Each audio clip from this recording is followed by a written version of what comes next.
This lesson is about powers, not superpowers, but in math we have these operations called powers, and a power looks like this. You've probably seen it before. A power looks like 3 with a little 2 up there. That would be 3 to the power of 2. Or you might have seen something like x to the power of 5. This is not 3 times 2 or x times 5. No, it's different than that. Now with a power, we call these big bottom numbers the base. Alright, so here's one power, here's a different power. 3 is the base in that power on the left, and x is the base in this power. So what do we call that little number up there? The 2 and the 5. Those are called exponents. Now you might remember the word exponents because the order of operations says, please excuse my dear Aunt Sally. And exponents is that E right there. So you do parentheses first, but then you do any exponents. So let's take a look at what this actually means. How do you evaluate a power?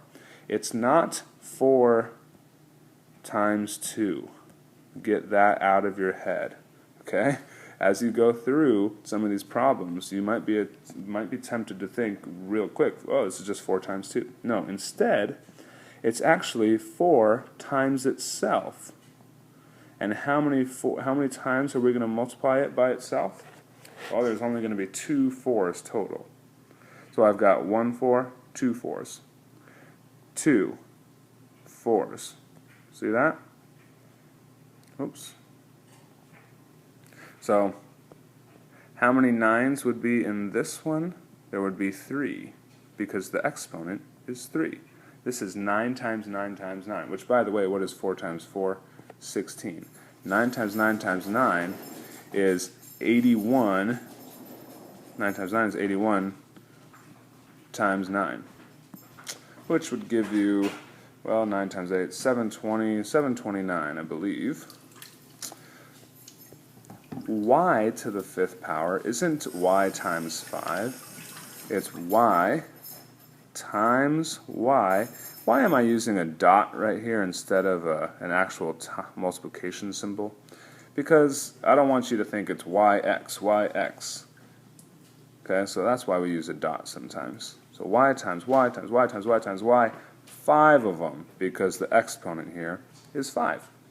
Now, what is y? I don't know, it's a variable. Maybe your book's going to tell you it's 2, or it's 7, and then you'd have to figure out what that is.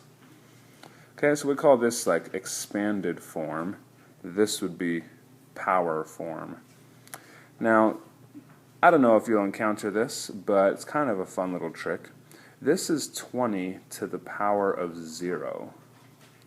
20 to the power of 0 is actually just 1. That's the answer. Anything to the power of 0, anything, I'm going to put in a variable, a. Anything to the power of 0 equals 1. But you could stick 1,000,028 in there. 1,000,028 to the power of 0 equals 1. And I guess since we're talking about it, let me zoom out here a little bit. If you did 20 to the power of 1, anything to the power of 1 is itself. Okay, so a way I can say it is anything to the power of 1 is that same anything itself. So 20 to the power of 1 is 20. 80 to the power of 1 is 80, etc. So, let's take a look at one of these. If you had 16t squared. Squared is a common phrase a word that we use to say to the power of 2. Whenever I say squared, it's to the power of 2. So 16t squared, where t equals 5. This is given information right here. I just gave that to you. So we got to put 5 in there for t. So I'm going to rewrite this. This expression is the same as 16 and I'm going to put a parentheses around that 5 because we put the 5 in for the t squared. Now, please excuse my dear Aunt Sally. Please is parentheses. Can we do anything inside this parentheses? No, it's just a 5 sitting there. So we're done with parentheses. Excuse is exponents. So we have to do this power before we actually do the 16 times that power.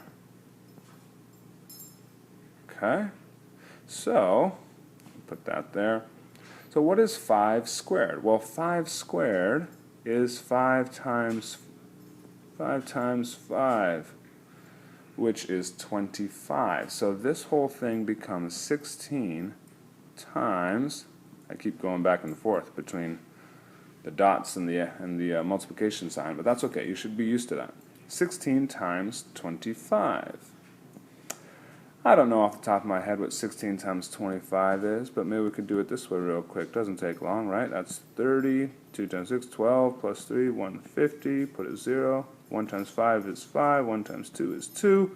Add those together. 150 and 250 is 400. There. 400. So let's do one last problem here. I try to make a big scary one for us. You'll notice all of the exponents in this problem. We're supposed to just simplify this down. Notice we do have an equal sign, and so we're going to simplify the left side and we're going to simplify the right side, but we've got to do it in the correct order. So let's start with parentheses over on the left. 7 plus 1 is in the parentheses. That's going to become 8, right? So now we have 2 times 8 squared divided by 4 equals 2 times 8 squared divided by 4 squared.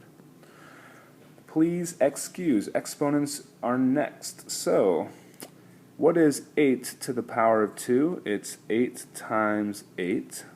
So we've got 2 times, what is 8 times 8? It's 64. Okay? Divided by 4 equals 2 times, what is 8 to the power of 2? 64. Divided by, what's 4 to the power of 2? 4 times 4 is 16. Okay? Now, my dear Aunt Sally, my dear is multiplication and division. Do you do multiplication first? No. Even though it comes first in that little phrase, you just do multiplication and division left to right. So we're actually just going to go left to right here. So what is 2 times 64? 2 times 64 is 128 divided by 4 is going to be 32. 32 on the left side equals 2 times 64. What is 2 times 64? Well, same as the other side. 128 divided by 16. 128 divided by 16. Not sure I know the answer to that. Might be 10, no, 8. Yeah, it's 8. 128 divided by 16 is 8. By the way, use your head for math problems that you can. 8 times 8, 64, whatnot, and you'll get better at it, and you'll be able to figure out little problems like this. 128 divided by 16 is 8. Now, there's a problem here. We got to the bottom, and this said 32 equals 8. Is that correct? No. 32 does not equal 8.